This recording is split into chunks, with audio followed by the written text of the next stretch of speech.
Because originally after the Ukraine war started, I received a lot of requests from my followers.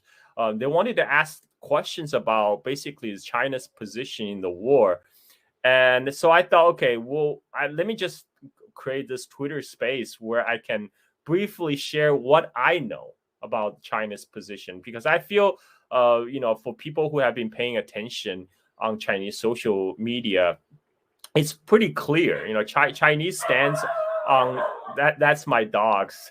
They get really excited.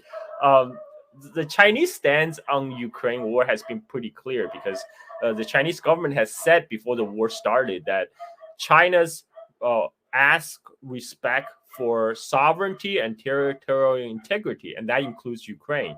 But after the war started, Chinese government also said they understand Russia's security concerns. And from the Chinese public's point of view, from what I've seen on Chinese social media, vast majority of Chinese netizens, they sympathize with civilians getting caught up in the war. At the same time, they also recognize that the war was being pushed upon by NATO and US. So I was trying to explain that to my followers. I did not expect the Twitter space to blow up the way it did. I think at one point we have 1,600 people listening in. I guess that kind of explains, people's interest to learn about not just the war, but also Chinese position on the war. And I was very surprised to see a lot of people joining from all across the world, particularly global South. We have people from Nigeria, from South Africa, from Indonesia, from India, from Pakistan, from Afghanistan, from Syria, from Iraq.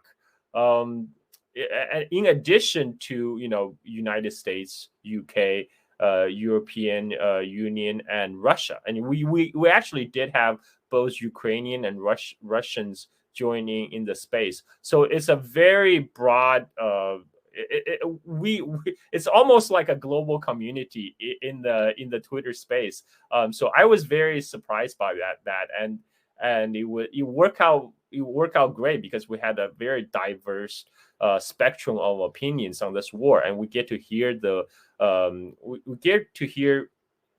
different perspectives, right? And it's very different from the narrative that's presented by the Western mainstream media, because in the Western mainstream media right now, we only hear one side. We pretty much, it's very pro-Ukrainian and pro-US State Department policies, right? So, but when people from Africa, from Latin America, from South Asia, when they speak up, they're broadly in support of Russia, which is not reflected in the particular English language media.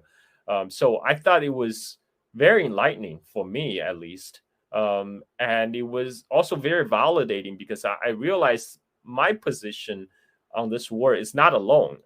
Sometimes when I speak out on Twitter, it feels like I'm the lone voice speaking out.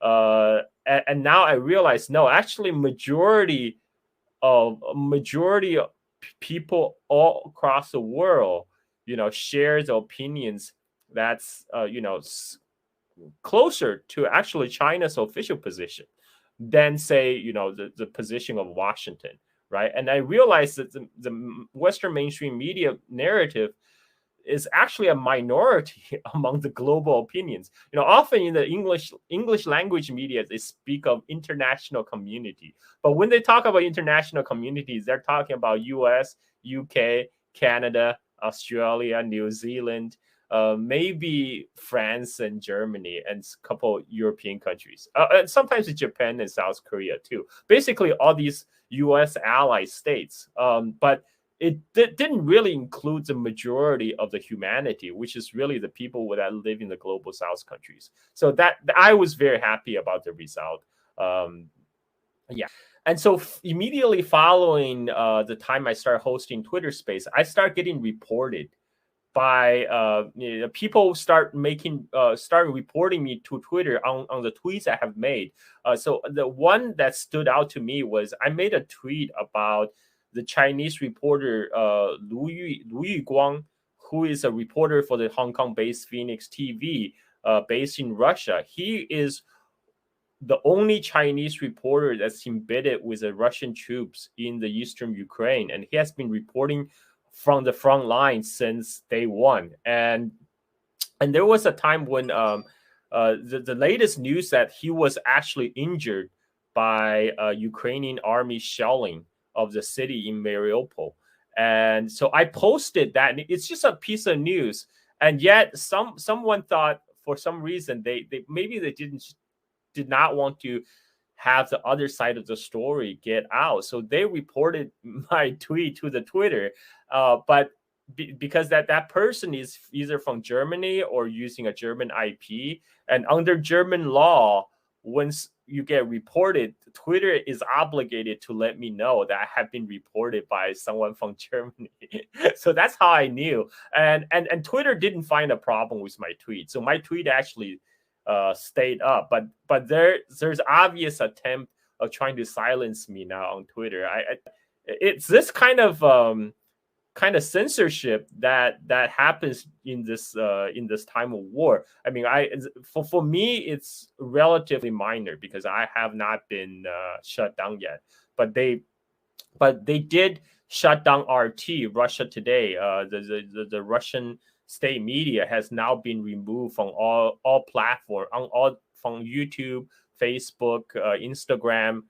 So it's the censorship is real.